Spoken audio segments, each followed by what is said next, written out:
a shawarce a iya tunanina a basirata ka ɗauko 'yan daba su mai gunduwa a sassara shi. A ranzai da Allah na waka da kuɗinka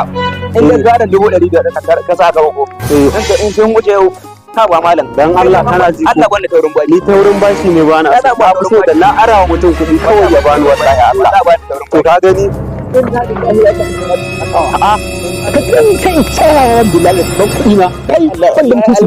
wai kuɗi kake bin shi Naira 50,000 yau kuyan wata uku kenan gurin kullum bai sai dinga faman saɗe yaran nan masu cin na ganshi kwana sai munafiki ne shi. kwana biyu ba na jin daɗi wallahi ba da lafiya wallahi to billahi azimu ka gani ma wasu yake yin ara mai 500,000 dan Allah dan Allah baka mun abuwa wallahi sai ba kuɗi a shawarce a iya tunanina a basirata ka ɗauko 'yan daba su mai gunduwa a sassara shi. Na yi wannan magana mai lalle ina nan kankuna gunduwa da kai yau. Salamu alaikum.